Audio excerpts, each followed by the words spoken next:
ہستائیں۔ اچھا میرے پاکستانیوں، آج سے 1 سال پہلے میں اپنی ڈائری اٹھا کے تو پرائم منسٹر ہاؤس سے گھر گیا تھا،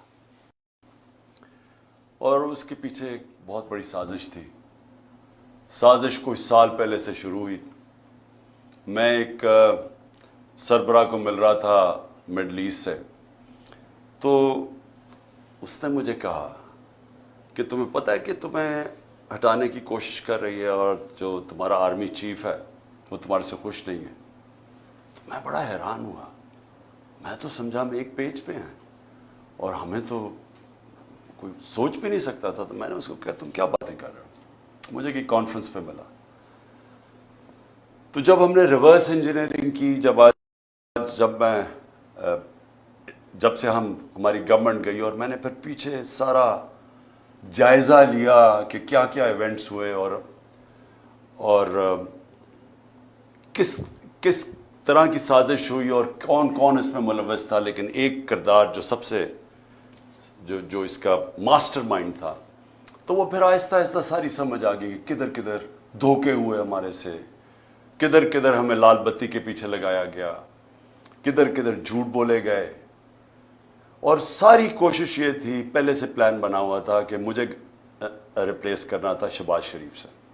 شہباز شریف سے انڈرسٹینڈنگ ہو چکی تھی جنرل باجوہ کی، اور ان کے کیسز ختم کروائے، اس کو سزا ملنے والی تھی۔ ایف آئی اے کیس میں 16 ارب کا کیس، اور پھر نیب کا 8 ارب کا وہ جو فیک اکاؤنٹس کا کیس تھا، تو سزا ہونے والی تھی۔ تو کیسے پھر اس کو پورا بچایا بھی گیا اور پھر اس کو لایا بھی گیا۔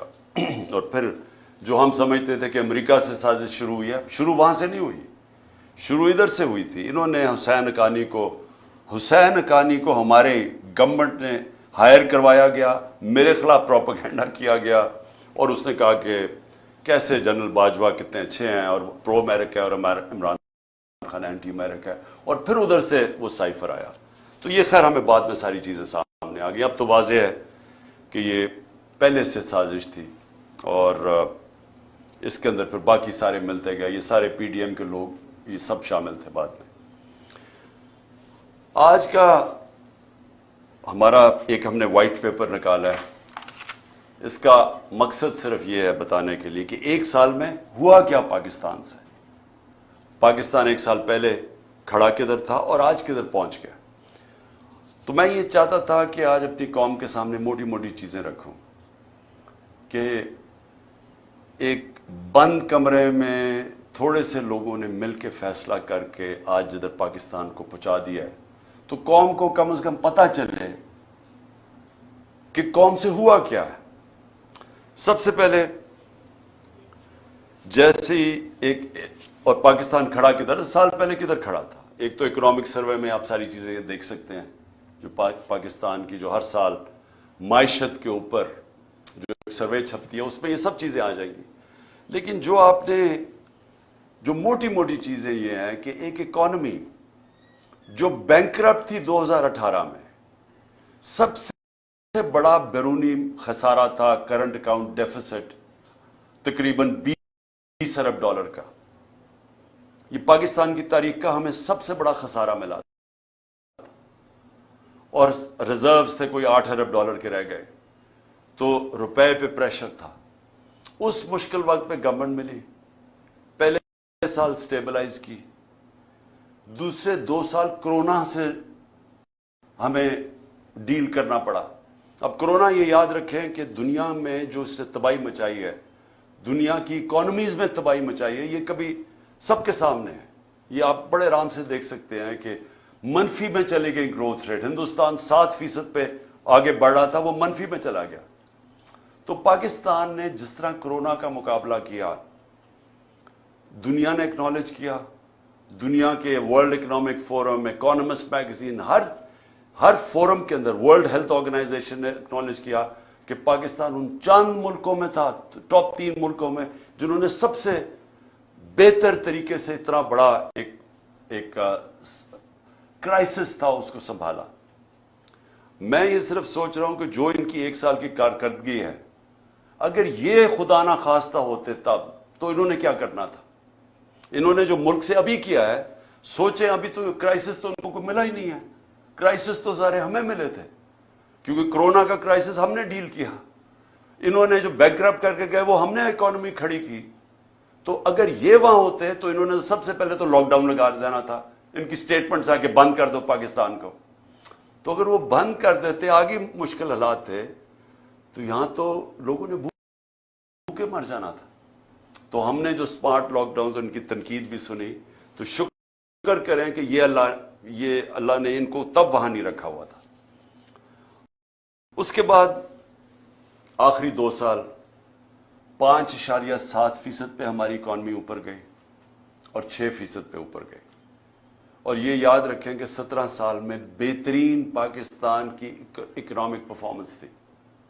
हमें प्रॉब्लम्स आ रहे थे। प्रॉब्लम्स क्या था कि दुनिया में कोरोना की सप्लाई साइड की रुकावट की वजह से जो ऊपर गई, वो जिसको कहते हैं कमोडिटी सुपर साइकिल, एनर्जी की कीमतें ऊपर चली गई, गैस की, सबसे ज्यादा तेल की, कोयले की, सब ऊपर चली गई। और उसकी वजह से सारी दुनिया के अंदर महंगाई आई। तो हम भी महंगाई से डील कर रहे थे। हमें मुसलसल इन्होंने कहा कि महंगाई में मुल्क तबाह हो गया। लेकिन याद रखें कि सबसे बड़ा जो चीज महंगाई करती है वो तेल है। तो हमारे जमाने में आखिरी साल में $110 से $115 पे तेल चला गया था। इनके दौर में अभी $65 था, और अब कभी $70 होता है, $80 पे सुना अभी गया हुआ है। तो फर्क देखें कि तेल का तब कितना महंगा था, अब कितना महंगा। तो इनका तो कोई इतना बड़ा क्राइसिस नहीं था। हमने सबसे ज्यादा क्राइसिस डील किए। और उसके बावजूद जब हमारी ग्रोथ रेट थी 5.7 और 6%, ये 17 साल में पाकिस्तान की बेहतरीन ग्रोथ रेट थी। और याद रखें उससे पहले जो थी, अमेरिकन डॉलर आ रहे थे वॉर ऑन टेरर में। उससे पहले जनरल जियाउल हक के, तब फिर डॉलर्स आ रहे थे अफगान जहाद में। उससे पहले अयूब खान की सीटों सेंटों में फिर अमेरिकन डॉलर आ रहे थे। ये अमेरिकन डॉलर्स आने के बगैर पाकिस्तान की ग्रोथ 5.7 और 6% थी।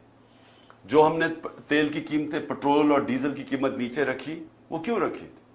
क्योंकि हम समझ रहे थे कि बबल है, ये थोड़ी देर के नीचे आ जाएगा, लेकिन हमारी इकोनॉमी इतना ऊंच नीच नहीं दे सकती, इसलिए हमने सब्सिडाइज की। क्योंकि हमने रूस से जब मैं वहां गया, मैंने सदर पुतिन से जब मुलाकात हुई, हमने उनको बताया कि हमारे मुल्क में ये आपकी टेंशन की वजह से तभी तेल की कीमतें ऊपर चली गई थी। तो उन्होंने फिर अपना एनर्जी मिनिस्टर भेजा, हमाद अजहर से मुलाकात हुई, और हमारी अंडरस्टैंडिंग ये थी कि हमने जिस तरह हिंदुस्तान सस्ता तेल रूस से ले रहा था, पाकिस्तान ने भी लेना था। और बदकिस्मती से आते साथ ही आपको पता है कि साजिश शुरू हो गई। वापस आए तो वोट ऑफ नो कॉन्फिडेंस हो गई, और उसके बाद हमारी गवर्नमेंट चंद हफ्तों में चली गई। तो वो बीच में चीजें रह गई। हमारा टेररिज्म, जो इतना आजकल टेररिज्म की बात कर रहे हैं, याद रखें हम टेररिज्म से टूरिज्म पे गए थे। हमारे 3.5 साल में दहशतगर्दी देख लें और आज देख लें। और जब जो अमेरिका निकला अफगानिस्तान से, तो वो बेहतरीन टाइम था उस वक्त कि अफगान गवर्नमेंट के साथ कोऑपरेट करके हम इस मुल्क के अंदर जो दहशतगर्दी जो थोड़ी बहुत भी थी, उसके ऊपर भी काबू पा सकते थे। लेकिन कुछ नहीं किया गया। इन्होंने कोई ना, इनके पास टाइम था सोचने का, ना कुछ था, क्योंकि आए थे सिर्फ एक मकसद के लिए, अपने करप्शन केसेस खत्म करने के लिए। ना इन्होंने इकोनॉमी का रोड मैप दिया, ना इनको कोई फिक्र थी कि ये जो वापस आ रहे हैं, जब तालिबान गवर्नमेंट आई तो उन्होंने कहा वापस जाएं टीटीपी को। तो जब वो वापस आ रहे थे, ना सोचा कि उनको रिहेबिलिटेट कैसे करना है। इनको तो इसकी फिक्र ही नहीं थी। ये तो पड़ गए अपने करप्शन केसेस पे आते साथ ही। पहली कैबिनेट की मीटिंग के अंदर इन्होंने आते साथ ही अपने जनाब ईसीएल पे जो रखे हुए थे वो खत्म किया। 60% कैबिनेट जो नई आई वो जमानत पे थी, करप्शन के केसेस थे। तो इन्होंने तो सिर्फ आते साथ ही अपनी करप्शन केसेस खत्म किए, और फिर असेंबली में जाके नैब का कानून पास करके 1100 अरब रुपए के करप्शन के केसेस अपने खत्म किए। हमारे 3 सालों में नैब ने 480 अरब रुपए करप्शन का रिकवर किया था। हमारी एवरेज आ रही थी 160 अरब रुपया साल का। सबसे ज्यादा हमारे दौर में ہم نے نیب نے پیسے ریکور کیے تھے جو کرپشن کے تھے. انہوں نے آتے ساتھ ہی پہلے نیب کو ختم کیا, نیب کے اوپر اب آدمی بٹھایا. جب وہ بٹھایا اس نے بھی دیکھا کہ میرے سے غلط کام کروا رہے ہیں, اس نے ریزائن کیا. یعنی نیب کا ادارہ تباہ کیا آتے ساتھ ہی, کیونکہ ان کو سب کو ڈر تھا نیب سے. تو امینڈمنٹ بھی پاس کی, پھر اپنا آدمی رکھایا, وہ بھی نہیں چلا. اس کے بعد ایف آئی اے کو انہوں نے تباہ کیا آتے ساتھ ہی, کیونکہ شہباز شریف نے پھنس جانا تھا. مقصود چپڑاسی اور وہ جو 16 ارب روپے کے کرپشن کیس تھے. ایف آئی اے پہلے رائے طاہر کو لے کے آئے, آئی جی جو نہیں, رائے طاہر پہلے سے تھا, اس سے غلط کام کروانے کی کوشش کی, اس نے ریزائن کیا. پھر آدمی لے کے آئے, پھر ساری ایف آئی اے کو صرف لگا دیا ہم سب کے اوپر, ہمارے اوپر کیسز کرنے کے لیے. ایف آئی اے کا ادارہ ختم کیا اپنے آپ کو بچانے کے لیے 16 ارب کیسز کے اور اپنا آدمی اور وکٹمائزیشن کے لیے. نیب, ایف آئی اے گئی, پارلیمنٹ ختم ہو گئی, کیونکہ جب راجہ ریاض بن گیا اپوزیشن لیڈر تو اس کا مطلب اپوزیشن تو ختم ہو گئی. تو پارلیمنٹ تو چلتی نہیں اپوزیشن کے بغیر, تو وہ ختم ہوئی. پھر الیکشن کمیشن, اس کو انہوں نے استعمال کیا صرف اور صرف کہ کسی طرح وہ ان کو الیکشن جتا دے. توشہ خانہ کیس کر دے عمران خان کے اوپر, فورن فنڈنگ کیس کر دے. اب وہ فورن فنڈنگ کیس ہی ختم ہو گیا. اب پتہ چلا کہ وہ فورن فنڈنگ ہی نہیں تھا, وہ کچھ اور تھا. اب ہائی کورٹ نے, ایک جج صاحب نے کہا کہ جی بتائیں, جو عمران خان کے اوپر میڈیا ٹرائل کر رہے تھے وہ بھی رہ گیا بیچ میں. ابھی توشہ خانہ بھی ختم ہوگا, وہ بھی پتہ چلے گا کہ اس الیکشن کمیشن نے ان کو خوش کرنے کے لیے میرے پہ کیس کیا تھا. اور پھنس جائیں گے یہ اب, کیونکہ توشہ خانہ کا ریکارڈ سارا اویلیبل ہے. تو توشہ خانہ کا جب ریکارڈ اویلیبل ہے, انہوں نے اپنے پیر پہ کلہاڑی مار دی ہے, کیونکہ اس میں نواز شریف اور زرداری نے پھنس جانا ہے توشہ خانہ میں. اور انشاءاللہ ان کی جو گاڑیاں انہوں نے چوری کی ہیں وہ بھی ہم سامنے لے کے آئیں گے. اس کے بعد میڈیا, جو ایک ستون ہوتا ہے ڈیموکریسی کا, اس کے اوپر واردات شروع ہوئی. عمران خان اور پی ٹی آئی کا بلیک آؤٹ شروع ہو گیا میڈیا میں. ہمارے دور پہ کہتے ہیں کہ جی میڈیا کے اوپر پابندی تھی, جتنی آزادی ہمارے دور میں میڈیا کے اوپر تھی, میں چیلنج کرتا ہوں پاکستان کی تاریخ میں نہیں تھی. کھل میڈیا نے جس طرح ہمیں اٹیک کیا, میرے پہ, سب پہ, میرے گھر والوں پہ, کبھی ایسا میڈیا کا اٹیک نہیں تھا. ہنی مون پیریڈ بھی نہیں ملا, پہلے دن سے اٹیک شروع کر دیا. اور جیسے ہماری گورنمنٹ گئی, میڈیا کو ٹوٹل کنٹرول کیا گیا. خود ٹیلی فون جایا کرتا تھا نامعلوم صاحب سے کہ جناب عمران خان کو نہیں دکھانا. ان کو اونرز کو ٹیلی فون کر کے کہا جاتا تھا کہ اس کو نہیں تم نے دکھانا. جو 2-3 چینلز تھی وہ جو دکھا رہی تھی, ان کے اوپر آپ پریشر ڈال کے ان کو بھی بند کروا دیا کہ آپ نے بھی نہیں دکھانا. لائیو عمران خان کی کوریج نہیں دکھانی. جو سب سے بڑی پارٹی پاکستان کی ہے, اس کے لیڈر کو کیسے ایک ڈیموکریسی کے اندر آپ میڈیا سے بلیک آؤٹ کروا دیتے ہیں, اس کی سپیچز نہیں دکھانے دیتے. اور یہ بھی آپ, یہ لائیو نہیں جائے گا کیونکہ ان کو خوف ہے کہ پتہ نہیں وہ کیا کہہ دے گا. تو اتنا خوف ہے فریڈم آف سپیچ سے. اور میں آج یاد کرانا چاہتا ہوں ہر وہ ہمارا صحافی جو ہمارے دور میں کہتا تھا کہ جی دیکھیں یہاں پابندیاں لگ رہی ہیں, میں چیلنج کرتا ہوں کہ آج اور کمپیئر کریں. میں کہتا ہوں پاکستان کی جمہوریت کی تاریخ میں کبھی ایسی پابندیاں نہیں لگی جو آج لگی ہوئی ہیں ہمارے اوپر. تو میڈیا انہوں نے کر دیا. پھر فنڈامنٹل رائٹس, بنیادی حقوق, 25 مئی کو سے شروع ہوتا ہے. لوگوں کے گھروں میں پولیس گھس کے, پی ٹی آئی کے ایم پیز لوگوں کے گھروں میں گھس کے, نہ چادر نہ چادر دیواری, وہاں جا کے جو انہوں نے جس طرح تشدد کیا, لوگوں کو اٹھایا. ایک 11 سال کے بچے کو لے کے جا رہے ہیں جیل میں کیونکہ باپ نہیں تھا. ایک گھر میں اٹیک کر دیا انہوں نے, وہ ایک میجر صاحب تھے, ان کو کیا پتا کون آ رہا ہے گھر میں. کوئی کسی کے گھر میں رات دروازہ توڑ کے گھستا اندر, اس نے گولی مار دی, اس نے سمجھا کوئی ڈاکو آ رہا ہے. اس کو پکڑ کے اس کے بیٹے کو انہوں نے جو تشدد کیا پولیس نے, جو بیٹے سے کیا. میں 6 مہینے کے بعد بیٹے کو ملا, اس نے کہا میں ابھی بھی میں رات کو سو نہیں سکتا, اتنا انہوں نے میرے ظلم کیا.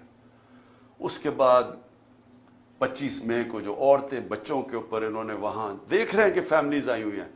تحریک انصاف کی کیسے یہ کہہ سکتے ہیں کہ ہم کسی بھی انتشار کے اندر ہم ملوث ہوں, کیونکہ جو پارٹی الیکشن چاہتی ہے وہ انتشار کیوں چاہے گی.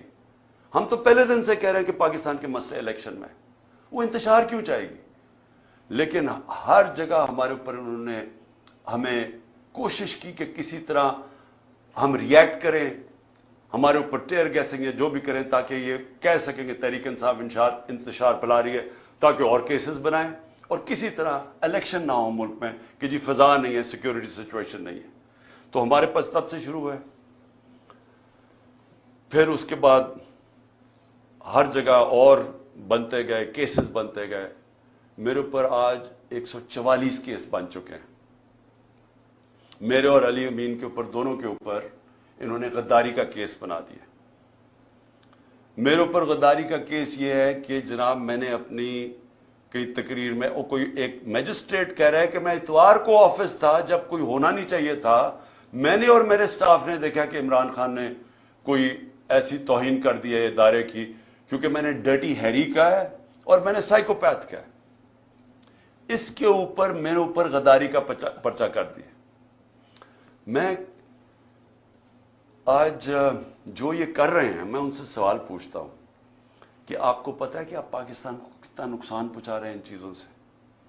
सारी दुनिया में ये जब जाता है कि आपने डर्टी हैरी और साइकोपैथ उसने तकरीर में कहने की वजह से एक गद्दारी का पर्चा कर दिया जाए एक्स प्राइम मिनिस्टर पे, इसका पता है पाकिस्तान को नुकसान कितना है? क्योंकि दुनिया मजाक उड़ा रही है पाकिस्तान का, हमें बनाना रिपब्लिक समझ रही है। 144 पर्चे, जिसमें 40 दहशतगर्दी के पर्चे मेरे ऊपर हैं। ये सारी दुनिया, बाहर की चैनल्स सारी इंटरेस्ट है, ये सारी चीजों की रिपोर्टिंग होती है। तो किसका आज पाकिस्तान का क्या इमेज बाहर जा रहा है कि पाकिस्तान के अंदर बनाना रिपब्लिक है, या कोई कानून ही नहीं है, कोई बुनियादी हुकूक की हिफाजत ही नहीं है, जमहूरियत ही नहीं है। और सारे हमारे एक वक्त पे 3100 हमारे कारकुनों को पकड़ के जेलों में डाल दिया। एक तरफ इलेक्शन अनाउंस हुआ, एक तरफ वर्कर्स को पकड़ के जेलों में डाल रहे हैं। उसके बाद सोशल मीडिया के लोगों को उठा रहे हैं, अगवा कर रहे हैं, वो गायब हो जाते हैं। हमारा अजहर माशवानी गायब हो गया 7-8 दिनों के लिए, पता ही नहीं किधर गया। सारी फैमिली, घर वाले मेरे से पूछ रहे हैं। पूरी तरह इस मुल्क को समझना चाहिए कि जब ये मिसिंग पर्सन होता है, ये जो बलूचिस्तान में रोते हैं लोग, ये जो कराची में लोग कहते हैं कि ये उठा के लेगा किसी को, उस घर के ऊपर क्या गुजरती है जब आप किसी को उठा के अगवा कर लेते हैं।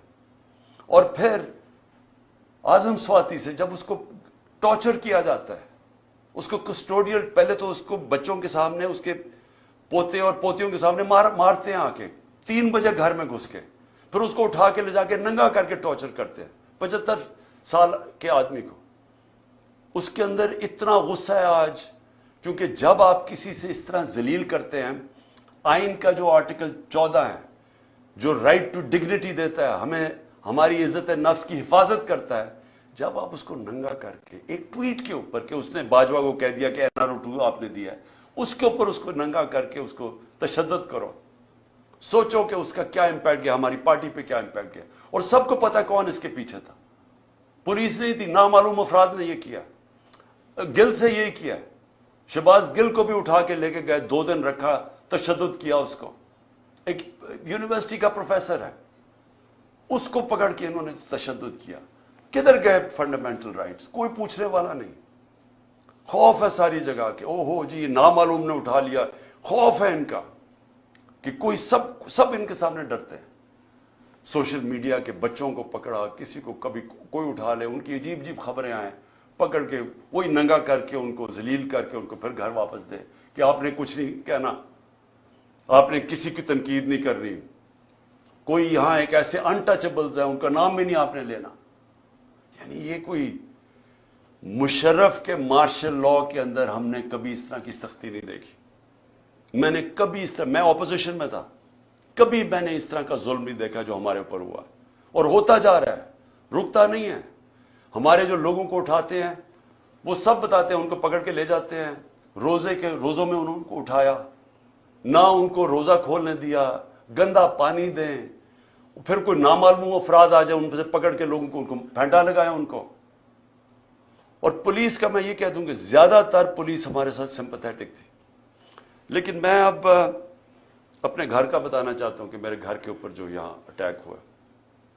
देखें, پہلے آپ سمجھ جائیں کہ وہ ہوا تھا، ایشو تھا کیا، وہ وارنٹ کس چیز کی تھی؟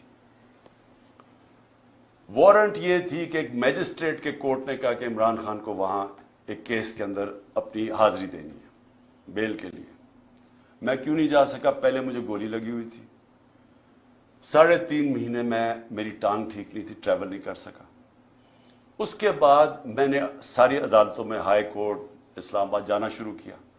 اس عدالت میں اس لیے نہیں جا سکا کیونکہ وہ کچہری میں، F8 کچہری میں جدھر وہ عدالت ہے، ادھر 2 دفعہ دہشت گردی کے حملے ہوئے ہیں، ججز اور وکیل وہاں مر چکے ہیں اس میں۔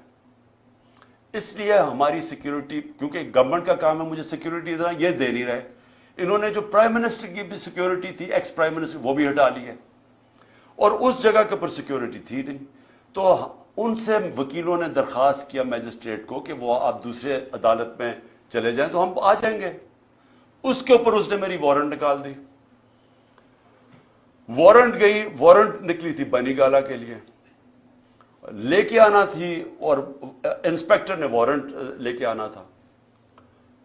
وہ DIG وہ بنی گالا کی وارنٹ لے کے یہاں جاتا ہے، اس کا پروسیجر ہی بالکل غلط ہے۔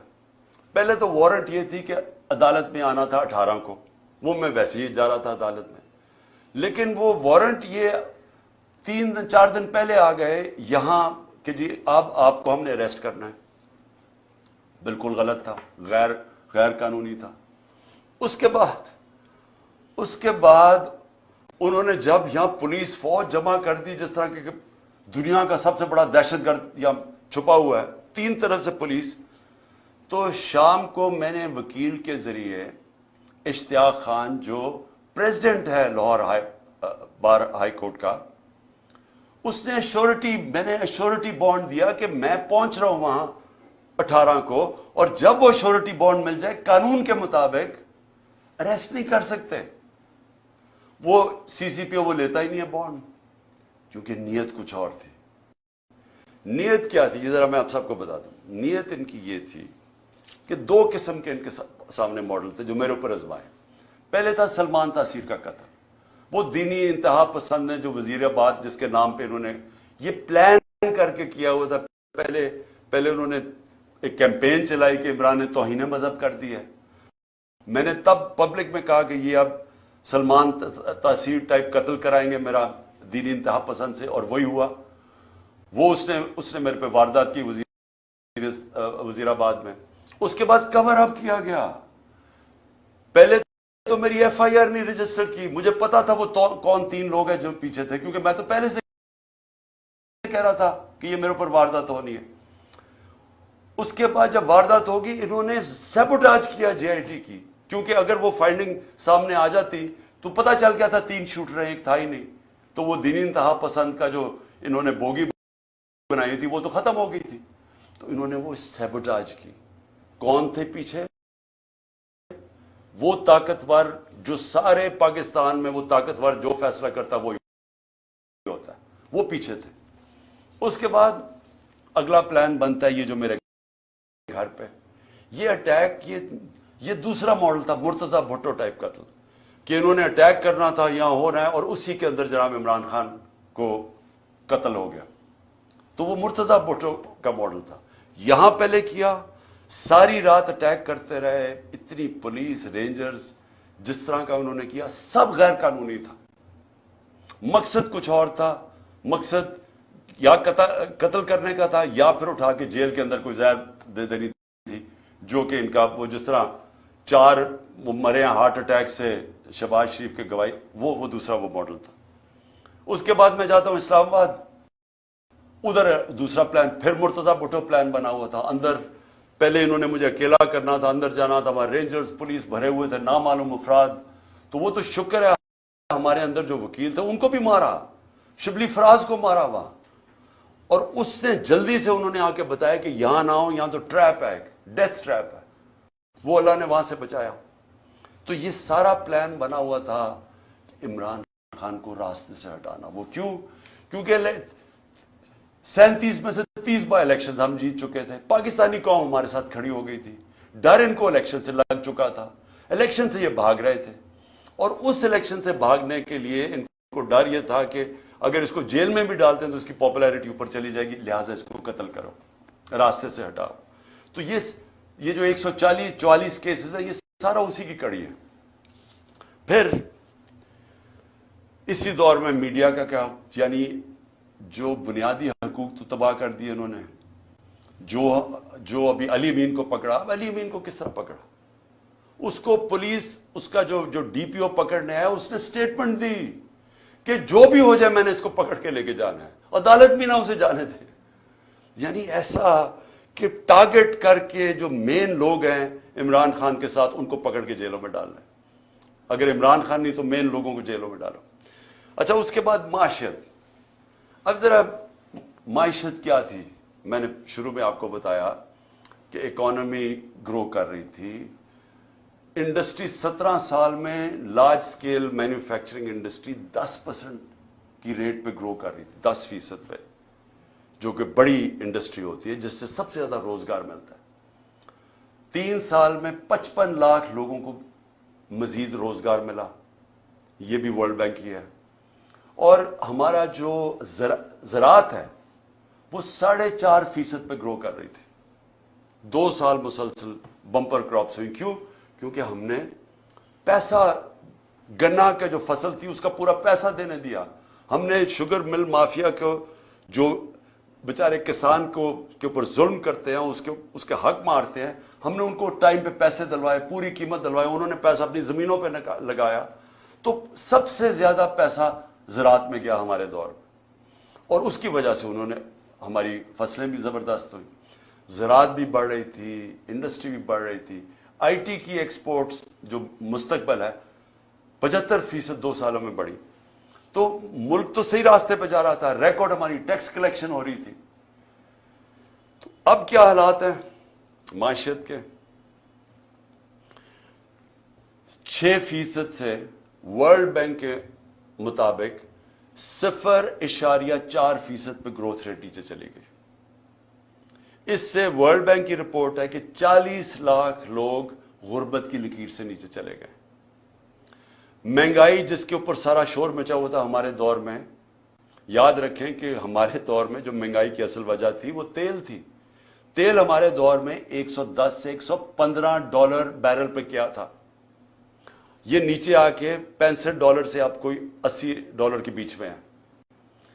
تو اس دور کے اندر ہماری مہنگائی تھی، جو انفلیشن تھی، وہ 12% تھی۔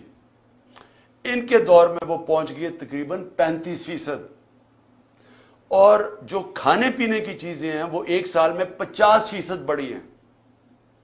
آپ جو چیز عام آدمی کو سب سے افیکٹ کرتی ہے وہ ہے آٹا۔ آٹے کا 20 کلو کا بیگ اگر آج آپ دیکھیں، اور ہمارے مقابلے میں ہمارا تھا 1140 روپے کا، آج وہ بیگ پہنچ گیا ہے 2800 روپے کا۔ تو جو عام آدمی ہے، جو اب آٹے کی لائنیں دیکھ رہی ہیں اور لوگ دیکھ رہے ہیں بیچارے آٹا لیتے ہوئے، جو 20 سے زیادہ لوگ مر چکے ہیں، جو بنیادی چیز ہے، پہلے بے روزگاری بھی بڑھ گئی، ویسے کھانے پینے کی چیزیں 50% بڑھ گئی، اور اس کے اوپر آٹا جو بنیادی چیز ہے اس کی قیمت دوگنی سے زیادہ ہو گئی۔ اس کا مطلب یہ کہ لوگوں کے اس وقت سب سے برے حالات ہیں، اور یہ بڑھتے جا رہے ہیں، مہنگائی بڑھتی جا رہی ہے، کیونکہ رک تو نہیں رہی۔ روپیہ 100 روپے سے زیادہ ڈالر مہنگا ہو چکا ہے، روپیہ 100 روپیہ گر چکا ہے۔ اور پھر سے میں یاد کرا دوں کہ جو باہر بیٹھے ہوئے ہیں، جو لندن میں بیٹھے ہوئے ہیں، جن کی اربوں ڈالرز کی پراپرٹیز ہیں، جن کے ڈالر میں پیسے ہیں، ان میں اضافہ ہو گیا 100 روپیہ۔ اور جو پاکستان کے اندر اس وقت جو عام آدمی جن کے آپ کے روپیوں میں پیسے ہیں، وہ ڈالر کے مقابلے میں 100 روپیہ کم ہو گیا۔ اگر آپ یہ سمجھیں نا کہ 100 روپیہ آپ کے پاس بینک میں پڑا ہوا تھا، تو صرف 65 روپے اس کی خریدار کی قیمت رہ گئی ہے۔ ایکسپورٹس 10% گر گئی ہیں۔ ہماری ایکسپورٹس آخری 2-3 سالوں میں بڑھتی جا رہی تھی، اب بجائے بڑھنے کے ایکسپورٹس 10% کم ہو گئی ہیں۔ اس کا مطلب کہ ہمیں اور زیادہ مسئلہ ڈالرز کا آنے والا ہے، کیونکہ ہم اب قرضے تو لے رہے ہیں، لیکن قرضے واپس کرنے کے لیے جو ہمارے پاس दौलत में इजाफा होना चाहिए, यानी एक्सपोर्ट्स में इजाफा और रेमिटेंसेज में, वो बजाय बढ़ने के वो या रुक गया या कम हो गया। तो डॉलर्स तो कम आ रहे हैं और कर्जे बढ़ते जा रहे हैं। और इंडस्ट्री जो सबसे खतरनाक है पाकिस्तान में, कि आपकी दौलत में इजाफा इंडस्ट्रियलाइजेशन से होता है। जो हमारी इंडस्ट्री बढ़ती जा रही थी, जो लार्ज स्केल मैन्युफैक्चरिंग 10% बढ़ रही थी, वो आज 50% इंडस्ट्री बंद हो चुकी है। और जो आज इंडस्ट्री का हाल है, इसका अब डायरेक्ट इंपैक्ट पड़ रहा है। जिस तरह मैंने कहा, हमारे दौर में, ये सिर्फ साल पहले फैसलाबाद में पूछे, उनको टेक्सटाइल इंडस्ट्री का स्किल्ड वर्कर नहीं मिल रहा था, मजदूर नहीं मिल रहा था। और आज आप देख लें कि टेक्सटाइल इंडस्ट्री के हालात क्या है। अच्छा जी, फिर अब आखिर में मैं पहुंच रहा हूं कि एक साल के अंदर माइशत भी बैठ गई, मीडिया भी बंद कर दिया, हमारे जो बुनियादी हकूक हैं उनकी भी तबाही कर दी,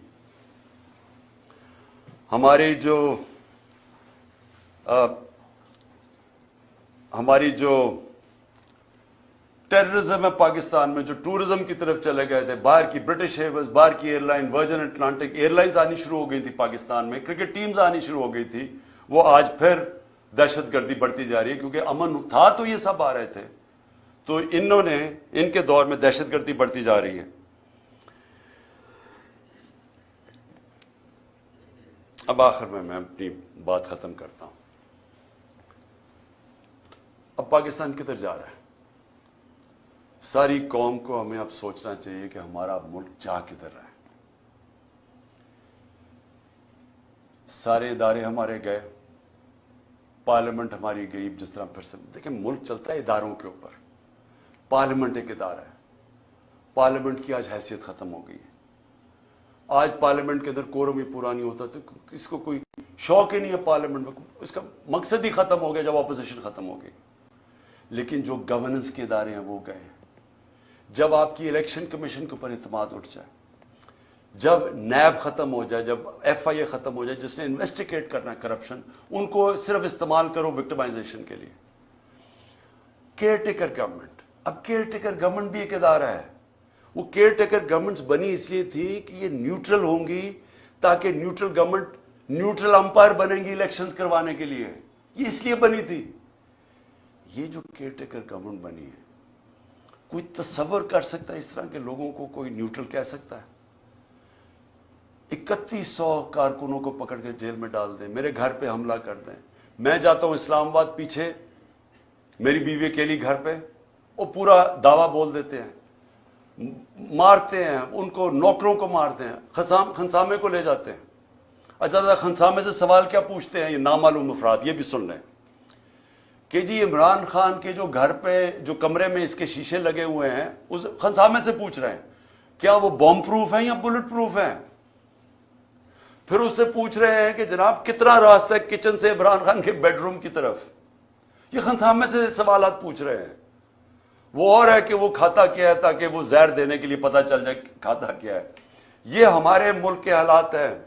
वो बेचारे खंसामे को मार मार के वहां पहले ले जाते हैं, अब ये सवाल पूछ रहे हैं उससे, और उसको, उस बेचारे गरीब आदमी को फिर अपना एसेट बनाने की कोशिश कर रहे हैं कि ताकि आगे से जासूसी करें इनके। पहले भी मेरे जो इस्लामाबाद के जब मैं प्राइम मिनिस्टर था, वो दोनों मेरे जो नौकर थे, मेरे जो घर में काम करते थे, उन दोनों को पेरोल्स पे रख लिया नामालूम अफराद ने। उनसे भी ये पूछता है खाना क्या खाता है। ये सोचे ये मुल्क के हालात है कि क्या अगर मारने की आपने कोशिश करनी है तो कोई अकल से ही कर लें, किसी थोड़ी सी अकल ही इस्तेमाल कर लें। इस तरह भोंडे तरीके से खुलेआम कभी ये वो पूरा घर पे दावा बोल देते हैं, वहां उधर कर देते हैं, या फिर जहर की, अच्छा जी खाना क्या खा रहा है, और फिर घर का जी बुलेट प्रूफ है या बॉम्ब प्रूफ है उसका कमरा। तो मैं आज आखिर में ये पूछना चाहता हूं कि हम जा किधर रहे हैं। इदारे जब एक मुल्क के खत्म हो जाते हैं, मुल्क खत्म हो जाता है। मुल्क चलता है इदारों के ऊपर, आपकी ब्यूरोक्रेसी के ऊपर, आपका जुडिशल सिस्टम के ऊपर। वो इदारे जो गवर्नेंस के इदारे हैं, पुलिस का इदारा है, पुलिस से ये काम करवाने जा रहे हैं। अच्छा, पुलिस हमें खुद आप आके कहती है जी ये बड़ा गलत कर रहे हैं, हम नहीं कर रहे, हमें पीछे से हुक्म है। अब ये पीछे से नामालूम अफराद बैठे हुए हैं, वो पीछे से इनसे काम करवा रहे हैं। पुलिस वाले अब कहते हैं, वो जब हमारे लोग जेल में गए उन्होंने कहा जी पुलिस नहीं करती थी, वो बाद में नामालूम अफराद आते थे शलवार कमीज में, वो आके इनके ऊपर तशद्दुद करते थे। ये है आज पाकिस्तान का हाल। और किसको ये ऊपर रख रहे हैं? इस मुल्क के नामवर डाकुओं को, जिनकी सारे प्रॉपर्टीज बाहर पड़ी हैं, जिनका पैसा बाहर पड़ा है, 30 साल से मनी लॉन्ड्रिंग करके बाहर पैसा लेके जा रहे हैं। उनको बचाने के लिए मुल्क के इदारे भी खत्म किए जा रहे हैं, सारे इंसानों के बुनियादी हुकूक खत्म किए जा रहे हैं, सारे इदारों पे प्रेशर डाल रहे हैं कि किसी तरह हम इनको कबूल कर लें और क्रश करने की कोशिश कर रहे हैं तहरीक इंसाफ को। ऐसे पॉलिटिकल पार्टीज क्रश नहीं होती। मैं ये आज सारों को पैगाम दे रहा हूं, ये सिर्फ और सिर्फ हम मुल्क को नुकसान पहुंचा रहे हैं। फातिमा जिन्ना का जब इलेक्शन हुआ अयूब खान से, तो ये हरबे इस्तेमाल किए गए उसको हराने के लिए। उसका क्या हुआ नुकसान? उधर से शुरू हुआ ईस्ट पाकिस्तान की अलहदगी।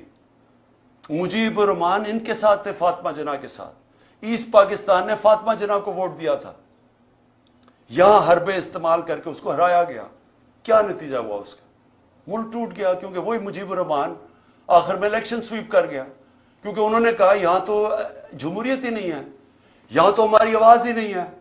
और जब वो इलेक्शन जीत गया, election free and fair election वो जीत गया, 1970 का इलेक्शन सब समझते हैं फ्री एंड फेयर। वो जब जीत गया, उसकी मैंडेट मांगना, मुल्क टूट गया। अब वही हरबे फिर इस्तेमाल किए जा रहे हैं कि जो सबसे बड़ी जमात है, उसके डर से कि वो इलेक्शन ना जीत जाए, सारे पाकिस्तान का निजाम का बेड़ा गर्क कर रहे हैं।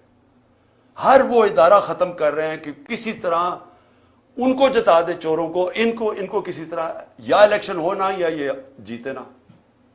ये जो अब सुप्रीम कोर्ट से हो रहा है, मैं सवाल ये पूछता हूं कि मैंने आइन देख के, वकीलों को कंसल्ट करके, आइन के मुताबिक मैंने अपनी गवर्नमेंट जब डिसॉल्व की, और इसलिए कि हम काम नहीं कर सकते थे और हम ये समझते थे कि इलेक्शन एक ही रास्ता है, और अभी मैं समझता हूं कि इलेक्शन के बगैर कोई दूसरा रास्ता नहीं है। हम अपनी गवर्नमेंट डिसॉल्व करते हैं, उधर से पता चलता है जी वो और इशू उठ जाता है कि जी वो सो मोटो या नहीं सो मोटो। भाई सो मोटो में तो हमारी गवर्नमेंट गई थी 1 साल पहले, सो मोटो में तो गई थी, यही जजेस थे, तब वो ठीक था। अब वो सो मोटो लेते तो आप कहते जी वो बजाय ये फैसला करें जी 90 दिन के अंदर इलेक्शन होने चाहिए नहीं, क्या आइन क्या कहता है? तो आइन तो वाज़ेह है, बजाय उसके ऊपर बात करने के कभी कोई जी आपस में जजेस को तकसीम करवा दो, उनकी आपस में इंतशार करवा दो, मुल्क का बेड़ागार करवा दो, किसी तरह इलेक्शन ना हो। वो बाहर बैठा हुआ जो है, और ये जरदारी, मैं बताऊं इनका पाकिस्तान में इंटरेस्ट क्या? मैं फिर से पूछता हूं, छुट्टियां बाहर, जब इख्तिदार से निकलते हैं फिर बाहर भाग जाते हैं, बड़े बड़े महलों में वहां रह रहे हैं, शॉपिंग बाहर है, सर्जरीज बाहर है, सब कुछ बाहर है, बिजनेसेस बाहर हैं, इसके बच्चे 2 बाहर कहते हैं पाकिस्तान नेशनल ही नहीं है। 3 दफा प्राइम मिनिस्टर के बेटे कहते हैं पाकिस्तान नेशनल इसलिए नहीं है, ये जवाब ही नहीं दे सकते कि अरबों रुपए की प्रॉपर्टीज किधर से आई इनके पास। और वो बैठ के फैसले कर रहे हैं पाकिस्तान पे, और वो फैसला कर रहे हैं लंदन प्लान के तहत कि क्योंकि मैं इलेक्शन नहीं जीत सकता इसलिए इलेक्शन ना करवाओ और पीटीआई को क्रश करो। और वो कह रहे हैं कि मैं ये जो मेरी एग्रीमेंट है वो पूरी करो, और उसमें ये चल रहा है, मुल्क का बेड़ा गर्क हो रहा है, इकोनॉमी बैठ रही, कोई फिक्र नहीं है कि मुल्क की मायशत तबाह हो रही है ना। पाकिस्तान 80% पाकिस्तान का बिजनेसमैन कहता है कि हमें इस गवर्नमेंट पे इत्मीनाद ही नहीं है, लेकिन फिर उनको बैठाया हुआ नहीं जी वो तो अभी अक्टूबर में नहीं आ, इलेक्शन और आगे जा रहे हैं, जब तक ये जीतेंगे नहीं, जब तक गलत फहमी है कि कहीं ये लोग थोड़ी देर के बाद शायद इनको अच्छा समझना शुरू हो जाए। वो कैसे अच्छा समझेंगे? कौन सी चीज करेंगे कि मुल्क को इस दलदल से निकालेंगे? इनके पास तो रास्ता ही कोई नहीं आप। और इनके लिए मुल्क के आइन को भी नुकसान पहुंचाने की कोशिश हो रही है, अदलिया को भी तकसीम करने की, इदारे भी खत्म, फंडामेंटल राइट्स भी खत्म, हमारे ऊपर भी 144 केसेस। और फिर से मैं कहता हूं कि मुल्क का मजाक उड़ा सारी दुनिया में पाकिस्तान। अब क्या मुझे यह बताएं, जब ये कहेंगे, गवर्नमेंट कहेगी कि हम सुप्रीम कोर्ट का फैसला नहीं मानते, तो किस इन्वेस्टर ने पाकिस्तान में आना है? जब आप ایک انویسٹر کو جب پاکستان کی جسٹس سسٹم میں اعتماد ہی نہیں ہے، وہ کون اپنا پیسہ لے کے آئے گا پاکستان میں؟ پاکستانی اپنا پیسہ باہر لے کے جا رہے ہیں، وہ جا کے باہر انویسٹ کر رہے ہیں. اور پھر جس ملک کے اندر اگر یہ چیزیں وہ سنیں کہ ایک ایکس پرائم منسٹر کو غداری میں اس لیے اس کے اوپر کیس کر دیا کیونکہ اس نے ڈرٹی ہیری اور وہ سائیکوپیتھ لکھ دیا ہے، دنیا مذاق اڑائے گی. اس کو بنانا ریپبلک کہتے ہیں. بنانا ریپبلکس میں انویسٹمنٹ نہیں آتی. بنانا ریپبلکس میں سے سارے ان کے لوگ پیسے چوری کر کے باہر بھیج دیتے ہیں، منی لانڈرنگ کرتے ہیں. وہاں ساری جگہ شریف اور زرداری بیٹھے ہوئے ہیں. اس لیے میں آج آخر میں یہ بات کہتا ہوں کہ جو ملک ہمارا 1 سال میں جہاں آج پہنچا ہے، کوئی سوال پوچھے گا اس آدمی سے جس نے کہا جی عمران خان بڑا خطرناک ہے اس لیے میں نے فیصلہ کیا، اور اس لیے اس نے فیصلہ نہیں کیا، اس نے فیصلہ اور وجوہات سے کیا تھا. وہ ایکسٹینشن اس کا بہت بڑا وجہ تھی، وہ اپنی ایکسٹینشن چاہتا تھا. شہباز شریف نے اسے شیورٹی دی ہوئی تھی. وہ اور بات ہے کہ نواز شریف اڑ گیا. پلان سارا ایکسٹینشن کا تھا. یہ سارا ڈرامہ اس کے لیے ہوا ہے، ذات کے لیے ہوا ہے. یہ ملک کو آج پہنچایا صرف اپنے ذاتی مفادات کے لیے، اور پوری سازش اس کے لیے کی گئی تھی. تو آج کوئی پوچھے گا اس کو کہ جدھر آج پاکستان ہے 9 لاکھ لوگ ہمارے پروفیشنل ملک چھوڑ کے چلے گئے ہیں یہ پچھلے چند مہینے میں. امید چلی گئی ہے پاکستان سے. شوکت خانم سے 4 ہمارے کنسلٹنٹس چھوڑ گئے ہیں. یاد رکھیں کہ جو کینسر کے ڈاکٹرز ہوتے ہیں دنیا میں ان کی ڈیمانڈ ہوتی ہے. بڑی مشکل سے ہم ان کو لے کے آتے ہیں پاکستان، کیونکہ ایک کہیں معمولی سا بھی جو آنکولوجسٹ ہوتا ہے کینسر کا ڈاکٹر، اس کی معمولی سے کہ بھی وہ تنخواہ ہوتی ہے جو ہم پاکستان میں نہیں دے سکتے. تو مشکل سے ان کو لے کے آئے. تو یہ جو حالات دیکھ کے 4 ہمارے ڈاکٹرز چھوڑ کے چلے گئے، مایوس ہو گئے ہیں. تو کیا کوئی اس کو ذمہ دار ٹھہرائے گا کہ تکبر کے اندر فرعون بنا ہوا کہ میں نے فیصلہ کیا جی ملک کی بہتری کیا ہے؟ اور اس کے لیے آج جو ہمارے حالات ہیں، کوئی ادارہ ذمہ دار ٹھہرائے گا؟ کیا یہ قانون سے اوپر ہے؟ ان کو کوئی پوچھ نہیں سکتا. حمود الرحمان رپورٹ 25 سال کے بعد جو ملک ٹوٹ گیا تھا ہندوستان میں چھپی تھی، پاکستان نہیں آئی تھی. کیونکہ وہ یہ سمجھتے ہی نہیں ہیں کہ جب تک ایک معاشرے میں تنقید نہیں ہوتی معاشرہ آگے نہیں بڑھ سکتا. جو ساری ڈکٹیٹرشپس دنیا میں فیل ہوئی ہیں ان کی سب سے بڑی وجہ ہے کہ ڈکٹیٹرشپس کے اندر تنقید نہیں ہوتی. جب تنقید نہیں ہوتی معاشرہ سکڑ جاتا ہے. یہ جو جمہوریت کی خوبی ہے یہ کہ وہ تنقید ہوتی ہے اور تنقید سے اپنی صلاحیت کرتا ہے معاشرہ. یہاں جب تک ہم یہ سمجھیں گے کہ جی وہ ایک سپر کنگ تھا، وہ جو مرضی فیصلہ کرے، ذمہ دار کسی اور کو ٹھہراؤ، اور وہ آرام سے کسی باہر والے ملک میں اچھی ہوائیں لیتا پھرے، کبھی بھی ملک آگے نہیں بڑھے گا. اور آج خاص طور پہ پاکستان کی اس برے وقت میں جو سب سے خوشائن چیز وہ یہ کہ پہلی دفعہ میں نے 1 سال میں جو چیز چینج دیکھا ہے کہ ہماری عوام جاگ گئی ہے، ایک شعور آ گیا ہے. ہمارا نوجوان سوشل میڈیا کی وجہ سے اور یہ 1 سال کی کیمپین میں وہ نوجوان ایک ایشو سمجھ گیا. بچے سمجھ گئے ایشوز، اسکول کے بچے، وہ شعور ہے جو کبھی پہلے بڑوں میں نہیں تھا. اور اس سے بھی بڑی چیز کہ ہماری خواتین گھروں کے اندر انقلاب آ گیا. میں سمجھتا ہوں کہ یہ سب سے خوشائن چیز ہے جب ایک قوم جاگ جاتی ہے اور جب اس کو سمجھ آ جاتی ہے حقیقی آزادی کیا ہے. حقیقی آزادی انصاف سے آتی ہے. جب ایک معاشرے میں آپ کے بنیادی حقوق کی حفاظت کرتا ہے آپ کے عدالتوں کا نظام، وہ لوگ آزاد ہو جاتے ہیں. وہ اس کو لیول پلینگ فیلڈ کہتے ہیں. وہ معاشری ترقی کرتے ہیں. تو اس وقت لوگ سب سمجھ بیٹھے ہیں کہ ہمیں آزادی چاہیے، ہم بنیادی حقوق چاہیے، ہمیں انصاف چاہیے. ہمیں یہ جو کلاس ہے قانون کے اوپر بیٹھی ہوئی، ہم اس کو تسلیم نہیں کرتے. یہ جو چھوٹے سے لوگ ہیں جو ملک کے فیصلے کرتے ہیں، چوری کریں تو NRO مل جاتا ہے، قانون توڑیں تو اپنی FIR، ex prime minister FIR نہیں درج کروا سکتا کیونکہ وہ خاص کوئی آدمی تھا جس نے جو مرضی کرے تو اس کو ہمارا قانون کا نظام نہیں پکڑ سکتا. یہ ہے ظلم پاکستان کا. اور یہ جب تک چینج نہیں ہوگا ملک کا کوئی مستقبل نہیں ہے. जब तक हम इस मुल्क में रूल ऑफ लॉ नहीं लेके आते, 1 साल का हमारा तजर्बा यह हमें बताता है कि रूल ऑफ लॉ जिस माशरे में नहीं है उसमें तबाही है। और 1 साल में जो कत्ल हुआ है वो रूल ऑफ लॉ कत्ल हुआ है। इन चोरों को ऊपर बिठाने के लिए इस मुल्क के ऊपर जो जुल्म हुआ है वो ये हुआ है कि इनके लिए एक और कानून बन गया है, इनकी सारी चोरियां माफ हो गई हैं। वो एक खातून फिरी जाती है, वो खुलेआम अदलिया को बुरा भला कह रही है, जजेस को बुरा भला कह रही है, वो कोई नहीं पकड़ सकता उसको, क्योंकि वो उसको उस कैटेगरी में रख दिया है, वो कानून से ऊपर है। वो चोरी भी करें, आज तक नहीं बता सके कि लंदन में अरबों रुपए की प्रॉपर्टीज किधर से आई हैं, वो नहीं बता रहे। वो सिर्फ ये कह रहे हैं किसी की जरूरत कैसे पड़ी कि हमें सवाल भी पूछ लिया। वो ये ऊपर ये खास लोग हैं, बाकी लोगों के पास हुकूक ही नहीं है। और जब मर्जी जेल में पकड़ो, रात को उठा लो, घरों में घुस जाओ, 3 बजे उठा लो। एक एक्स प्राइम मिनिस्टर घर 26 घंटे हमला किया गैर कानूनी तौर पे, सिर्फ उसको या उसे कत्ल करना था और या पकड़ के जेल में डालना था, और कोई कानूनी हैसियत नहीं थी उसकी। आप तमाशा देख रहे हैं, सारी दुनिया तमाशा देख रही है। तो हमारी जो जंग है हकीकी आजादी की है, और मैं समझता हूं कि क्योंकि कौम जाग चुकी है, ये जो भी करेंगे अदलिया के ऊपर हमले करेंगे, कौम अदलिया के साथ खड़ी है।